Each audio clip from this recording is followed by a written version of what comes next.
Hi everyone, this is Jim. Welcome to this postmortem of my Blitz game number 986. I had the white pieces and started with e4. My opponent went c5, the Sicilian, went knight f3, and he went knight c6. So we got a pretty normal Sicilian, not quite as common as d6, and a little more common than e6. Actually, we get into an e6 Sicilian in a little bit. You can see knight c6 and e6 are about equally rated here, are about equally as common here. Anyway, he goes knight c6. And that has, well, first of all, let's play the move d4. This is going for the open Sicilian. There are other ways to play it, but I like the open Sicilians, and they're very popular as well. Here we get to the point where black has a number of ways to continue. If black wants a Sveshnikov, he goes with knight f6, followed by e5. If he plays e5 immediately, that's the Kalashnikov. Or he could play g6 here and go for an accelerated dragon. But he played e6, which, even though it's the top choice here, I really don't often see it in this position. I was a little bit surprised. But he's transposed into a Taimanov Sicilian. Normally, I see this e6 move on move 2 when they're if they're going for a Taimanov. That's when they would normally play this. So maybe there's some particular move order wrinkle here I'm not getting. In any case, it confused me a little bit. So the normal move here is knight to c3. And that's what I should have played. You want to try and make it difficult for black to get in that d5 move. So knight to c3 is a very logical move there. Instead, I played bishop e3. This is playable. Let's see, and he went a6. We're not really out of the book. We kind of transpose back into a normal position after he goes a6 and I go knight c3. You can see we're in a very standard position. But what should he do to try and punish me for not playing knight c3 right away? The chess engine doesn't play d5 immediately, but does it like this. Well, the opening book agrees here too. Knight f6. Then I play bishop to d3, bringing the other bishop out and defending the e-pawn, and then playing d5. So he gets in d5 pretty easily. And although this is still playable for white, I mean, it's not a horrible position. It's a bit of a moral victory for black. So that's why I really should have played, instead of bishop e3, I really should have played knight c3. Anyway, he went on with a6. I got knight c3 in, and we're back to a standard position. He went queen c7. There's other ways to play the Taimanov. You can bring the other knight out. Let's see. You can also play with b4. I guess not right here, but let's see. Let's go ahead and put the queen on c7. I just know there's some other ideas there. Let's see. And I went bishop e2. I'm playing kind of a quiet system against the Taimanov, just trying to control this diagonal here. When the knight comes out to f6, I'll have control of the g4 square. So bishop e2. And then he went bishop b4, which is, now we're really out of the book. Normal here would be knight to f6. And I just wanted to show this. This is kind of a crazy line.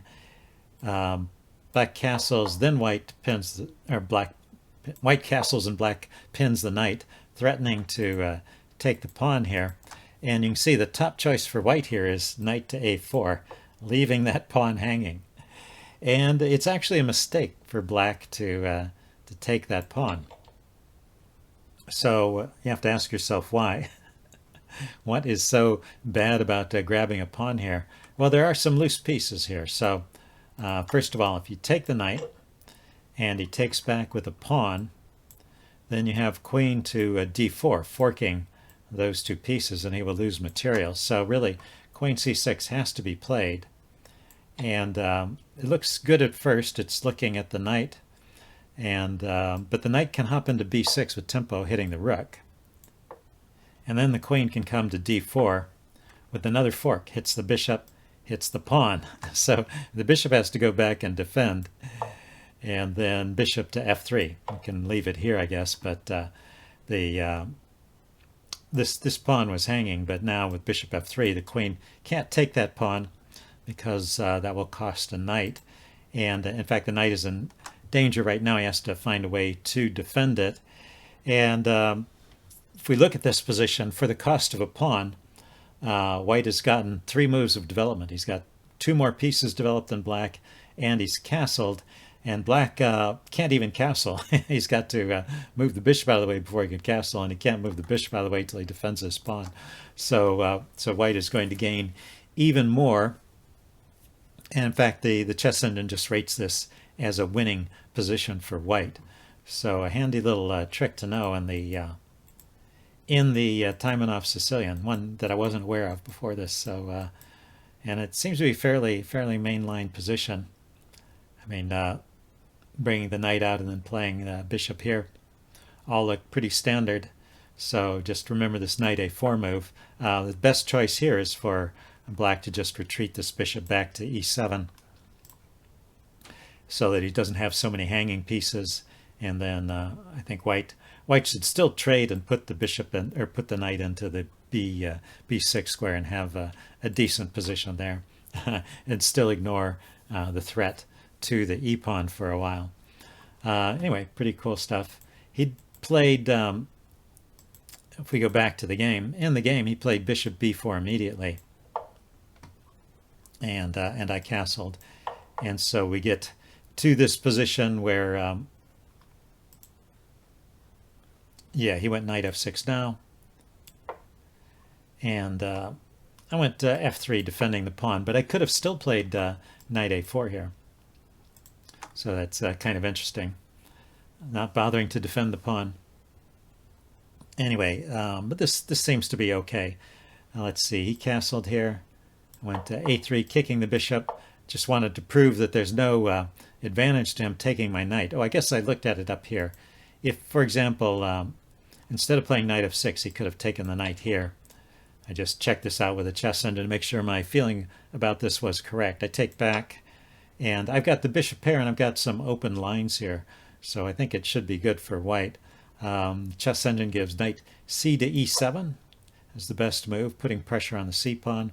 My queen comes up to defend it, knight out to f6, and then pawn to c4. So once again, getting these pawns up to try and clamp down on the d5 square. And yeah, it's a bit funny having these doubled isolated pawns, but the bishop pair makes up for it, and it seems to be a good position for white. Anyway, in the game, if we back up, in the game, he played knight to f6 in this position. I went f3, defending the pawn. He castled and went a3, kicking the bishop, once again, and daring it to take my knight. And he declined by going to a5. The chess engine actually likes bishop to c5 a little better, just putting more pressure on this knight and maybe preparing to exchange everything out. It's similar to what happened in the game, I guess. After I kicked, he went here, and he still has that pressure on the knight. But, well, I got in an extra pawn move for free, I guess. Let's see, I went knight a4 here, and he didn't trade right away. He dropped his bishop back, and I went on with c4. And now he decided to take here. The chess engine says actually he could get away with playing d5 here. So c4 was not successful in really clamping down on that move. And it is a freeing move for black. The point is I had to move my knight away to get the pawn up there, and now my knight is not on the c3 square, putting pressure on the d5 square. So I could take, but then that would, after an exchange, I take, he takes back with this knight eventually, and that puts the knight at a good spot, hitting my bishop here. So chess engine says I should play c5, which makes some sense, trying to shut this bishop out, and then he could develop with bishop d7.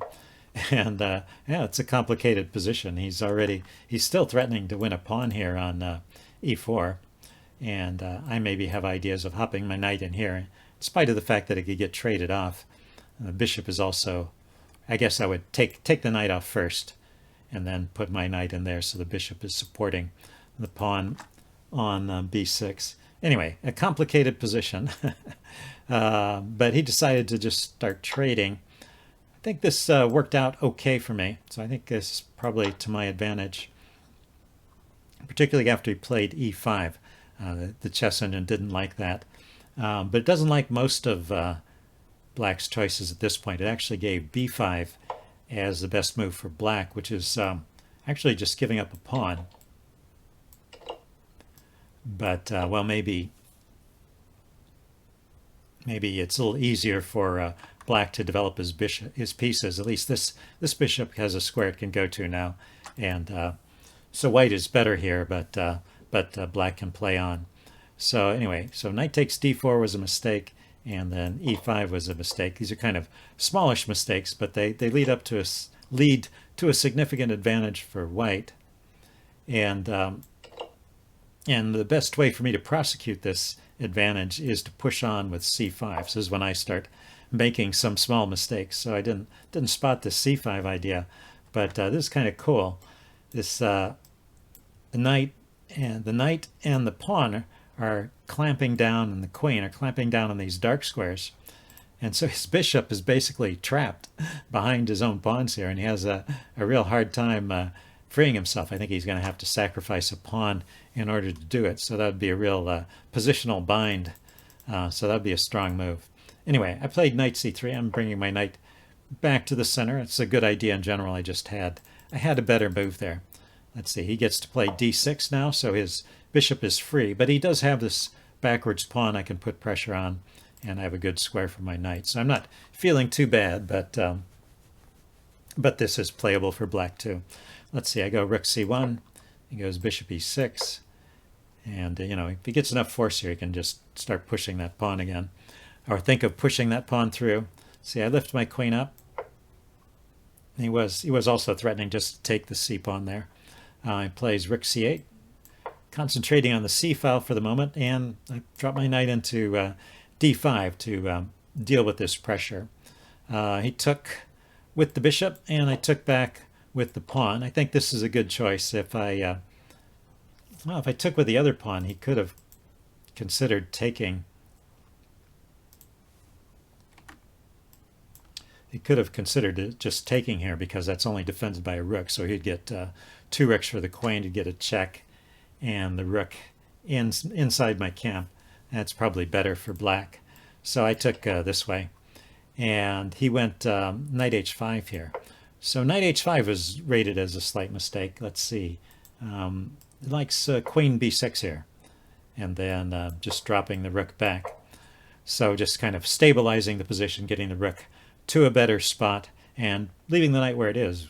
It seems to be in a good spot there. Although knight h5 I think is a very understandable move. He's got a good-looking square here he could hop into. I step out of the way of his knight hopping into f4. He goes here, and we get into the straight. So this all turns out to be about even. So probably it was better for me not to go for the trade, but I thought he had just hung his rook here. But he was calculating better than I was.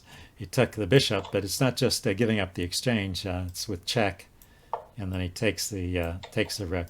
So that was all correctly calculated by black. That was well played, and now we're back in the game. Let's see. I continue with.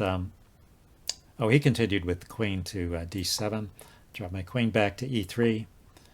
Let's see. He goes queen a4. Yeah, I thought that's what his idea was. He was repositioning his queen to come in to my camp here, so that's why I put my queen on e3 in advance. I think that was good. Here I play h3. Oddly enough, h3 is the kind of move you really wonder about. Gives this weird-looking pawn structure here, but actually is one of the top choices of the chess engine. It's good for me to give some room for my king to escape before anything goes wrong here. Let's see. He plays f6 here. I guess he's giving his king a path to the center, and I go with c5.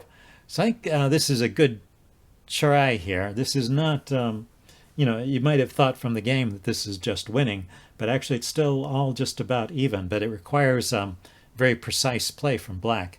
So I think it creates a situation which is, good in a practical game. It's difficult for black to find all the right moves. So he takes. I think pretty much he has to.